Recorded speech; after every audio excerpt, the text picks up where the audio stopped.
Swayam Prabha. Digital India. Educated India.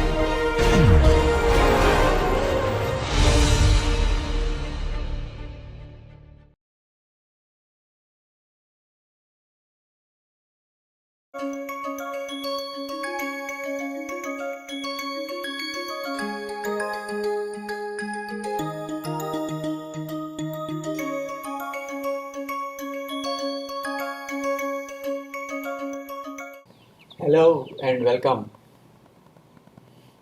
In continuation to our last lecture, where we introduced the ideas of optimal staging, we will now look at the basic technique of optimal multi-stage design through the Lagrange's method, which provides optimal solution using one extra variable called the Lagrange multiplier.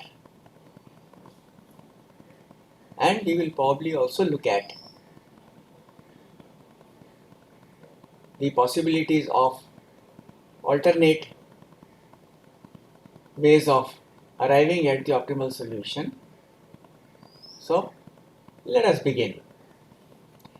So let us begin our discussion on the optimal staging solution. Given below is a broad procedure for solving rocket sizing problem in the present context. So the first step is that we solve all n partial derivative equations for individual pi i's in terms of the Lagrange parameter lambda. So all the n design variables pi i's are expressed in terms of the Lagrange parameter lambda. Next, all these solutions of pi i's, which are in terms of lambda, are substituted into the constraint equation, which then becomes an equation in lambda. We can solve this equation. It's an algebraic equation, and the solution of lambda so obtained is then substituted back into the pi i's that we have already expressed in terms of lambda, and we obtain all the pi solutions. So we see that in this procedure we first have to express all pi i's in terms of lambda, which is essentially an algebraic substitution, and then we solve an nth order algebraic equation in lambda, which is arrived from the constraint relation. And once the lambda is obtained, we go back to those expressions and simply substitute the value of lambda and evaluate pi i's. So let us look at this technique through the two options that we have established. That is, in one case the v star will be objective function and the pi star will be constraint, and in the other case pi star will be the objective function and v star will be the constraint. So let us first look at the case where v star is the objective function. So we use the augmented function hv as we have seen earlier, which is nothing but minus g naught sum I equal to 1 to n ispi ln epsilon I plus 1 minus epsilon I into pi I. That is the objective function part, and then we have the constraint part, that is ln pi star minus sum I equal to 1 to n ln of pi I multiplied by the Lagrange multiplier lambda. Now we construct the n partial derivatives of the above augmented objective function by differentiating HV with respect to pi i's, and please note, because these are partial derivatives, we use the basic strategy of partial derivative that all terms involving only pi i's will be non-zero. All the terms which involve pi I minus 1 or I plus 1, they all go to 0. The moment we do this, we realize that this partial derivative will contain only terms corresponding to pi I. So we get this derivative as g naught ispi into 1 minus epsilon I divided by epsilon I plus 1 minus epsilon into pi I plus lambda by pi I equal to 0. And this is an algebraic relation from which we can solve for pi I as minus lambda epsilon I divided by 1 minus epsilon I into lambda plus g naught ispi. So these are the relations for all the pi i's in terms of the fixed parameters epsilon I and the ispi and the Lagrange multiplier lambda. Now the next step is to substitute these solutions of pi i's into the constraint relation. So we write down the constraint relation as this product, that is pi star constraint relation is product I equal to 1 to n minus lambda epsilon I divided by 1 minus epsilon I into lambda plus g naught ispi. We also know that once we obtain the lambda i's, the optimum velocity will be the sum I equal to 1 to n ispi ln epsilon I plus 1 minus epsilon I into pi I. And we immediately realize that a known value of pi star, which is the constraint, is going to fix the solution of lambda. And because it is a product on the right hand side, it is clearly visible that we will get an algebraic equation of power n in lambda. Let us now look at the counterpart of this particular solution, where we would like to maximize m star, or in this particular case the pi star, the payload fraction, with v star as the constraint. So in this case we use the augmented objective function h pi, where the first term, that is sum I equal to 1 to n ln pi I, is the objective part coming from the pi star, and then we have the constraint error multiplied by the Lagrange multiplier lambda. Again we go through the same process of differentiating this augmented function with respect to pi I, and similarly we get only pi I terms in this, and by solving for pi I we get an expression for pi I in terms of epsilon I, ispi and lambda I as minus epsilon I divided by 1 minus epsilon I 1 to 1 plus lambda g naught ispi. So you can see that this expression is different from the expression that we obtain when we use v star as the objective function.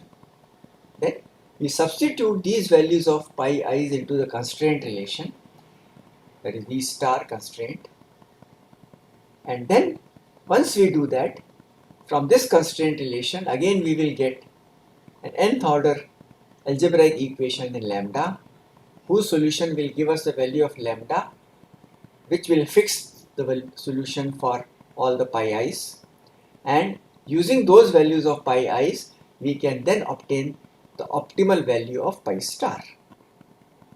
Here the known V star is going to fix the value of lambda. So we have seen from these two solution procedures that in both the cases the constraint is the one which will fix the solution of the weightage lambda, which is the coupling parameter for all the payload ratio pi i's, and then it fixes their values in relation to the constraint that is applied. Now there are certain special cases which we can examine. So the first special case that is of interest is that if we had the same structural technology and the same propulsion technology to be used in various stages of the rocket, what would happen? So this is denoted as the equal stages, which means all stages have equal epsilon and equal ISP. In that case, we assume that epsilon i's are all epsilon and ISPs are all ISP, and we substitute these into the expression for pi i's. You will immediately notice from this that all the pi i's are going to be the same.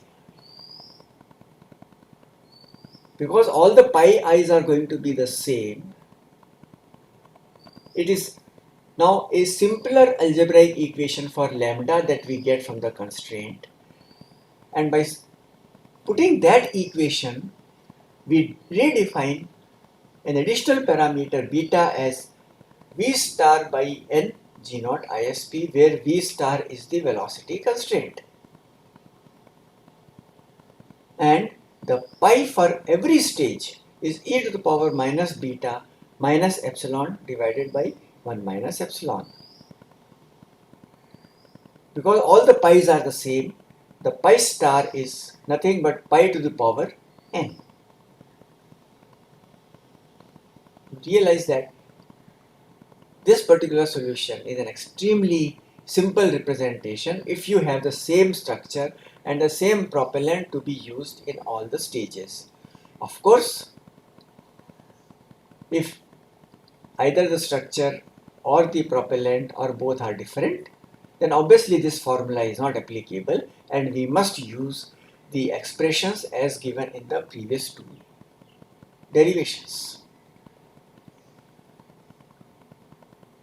Let us look at the same thing for m star or pi star constraint. So in this case, because pi star is a constraint, it can be shown that all the pi's will be same. Because all the pi's are same, the pi will be nothing but the nth root of pi square, pi star rather, is nth root of pi star. So directly that is the solution for your stage payload ratio, and the V star now can be obtained directly from this value of pi. So you realize that when we use the simplification of equal stages, the solution simplifies greatly. Let us now demonstrate these expressions through a couple of examples.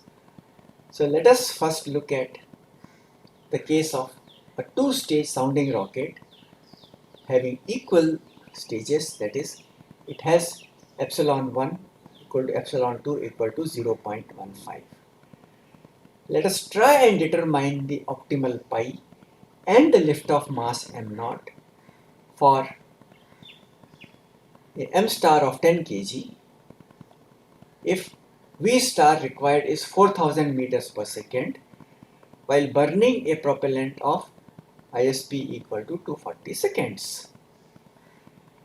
So the solution is as follows. Let us go through the steps one by one.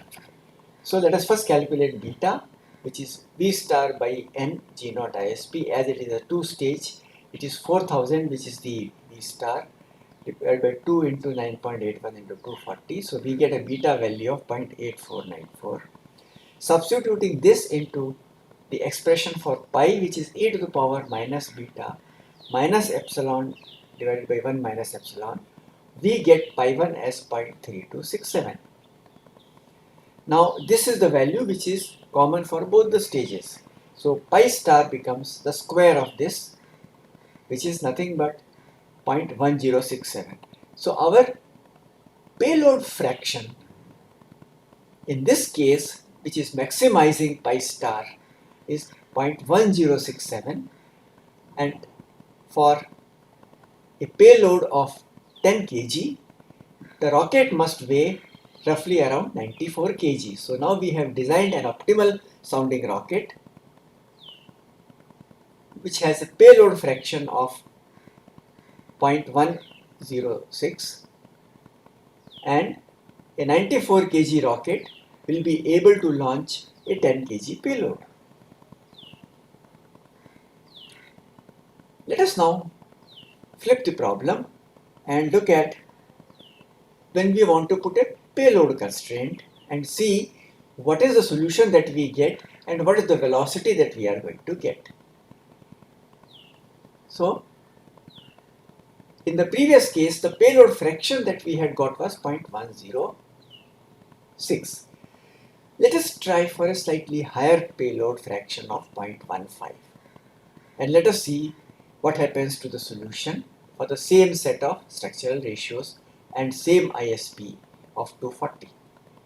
So this solution is as follows. Now we know that both the pi's are same, which are nothing but square root of pi star, and it is 0.387. So now you can see that in the previous case the pi was 0.32, but now the pi has become 0.38. So the payload ratios are higher. Because the payload ratios are higher, now I substitute these into my V star expression, and what I get as V star is slightly lower. Instead of 4000 meters per second, I get only 3466 meters per second. And here there is now an important result that we need to note. There is a trade-off between the burnout velocity and the pi star. If you want a higher pi star, you must accept a lower velocity, or if you want a higher velocity, you must accept a lower pi star.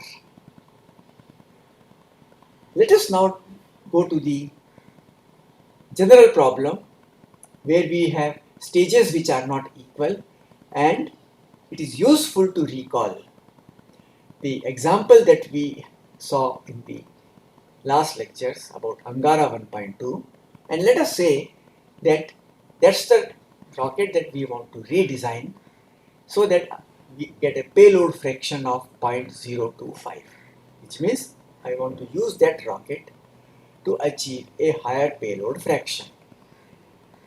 So my pi star has been fixed at 0.025, and let me see what should be the optimal staging and what will be the corresponding optimal velocity which I am going to get. For the first stage, the ISP is given as 310 and the structural ratio is 0.072.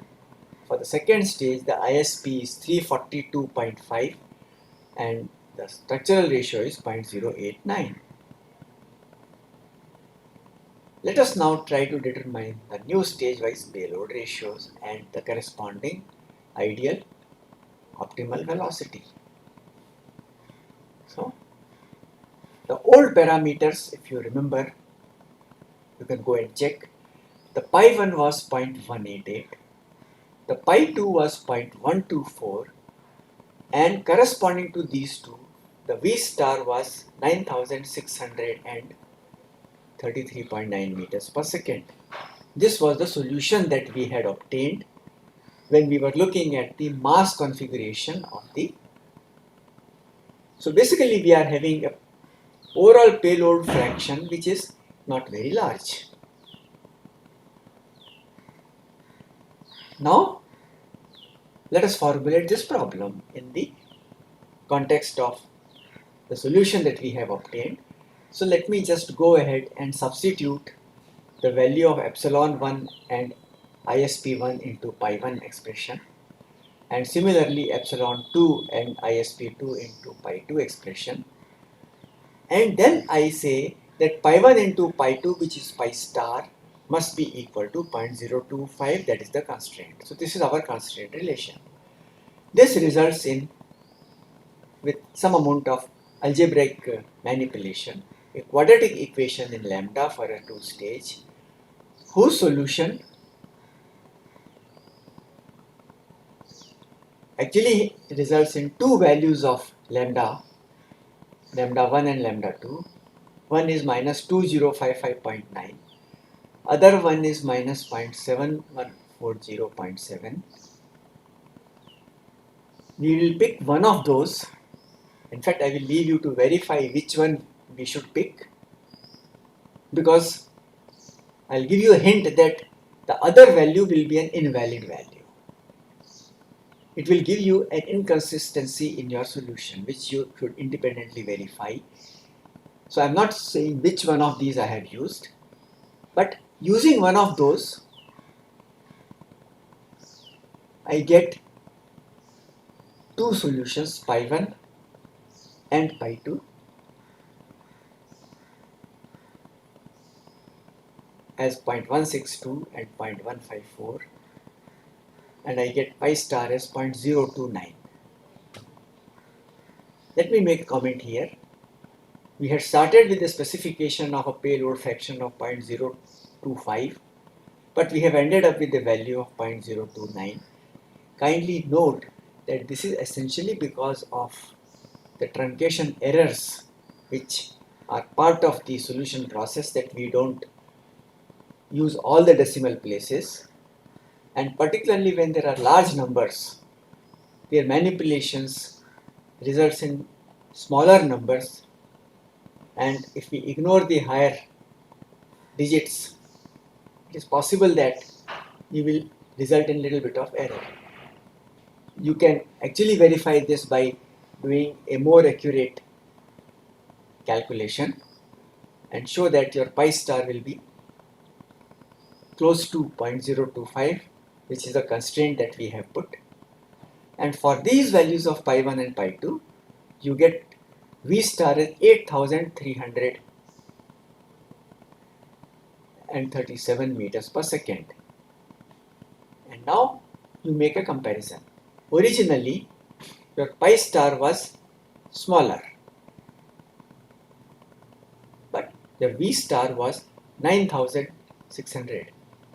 But now, because you want a higher pi star, your V star reduces to a smaller value. Let us now look at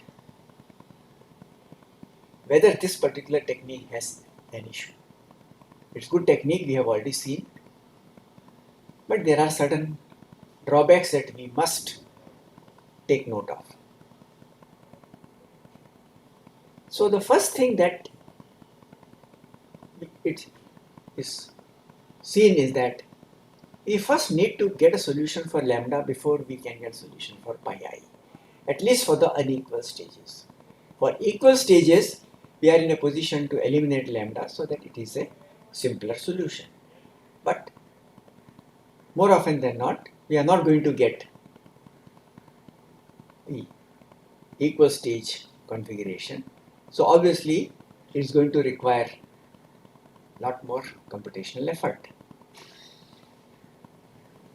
And then of course, your lambda is an nth order algebraic equation.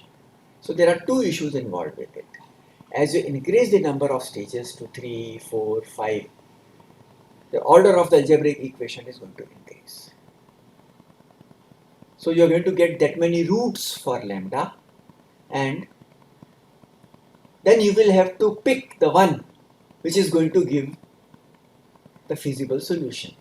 So that is going to be an additional effort to pick among the lambda the value which will give you the correct, and this can only be done by actually checking for all the lambda values.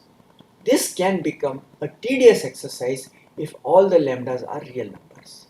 If in some cases some of the lambdas appear as complex conjugate, they can be straight away discarded because lambda has to be a real number, that is the original interpretation with which this whole formulation has been done. So it cannot be complex, but it can be a real number. So if all the 5 routes for a 5th stage rocket are real, then you will have to check for all those lambdas before discarding, saying which one of them is consistent solution and remaining are inconsistent solutions. So it becomes a lot more computationally intensive.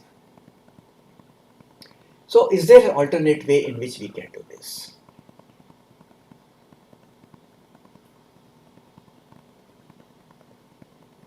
The alternate way should be such that it simplifies the process of solution as compared to the procedure that we have used here, but should not compromise significantly on accuracy, which means in some initial design stages we may be in a position to sacrifice a bit of accuracy for computational comfort and simplicity of the solution process. So to summarize, Lagrange multiplier based technique is capable of providing optimal multi-stage solutions that are also in the closed form. That's a great benefit.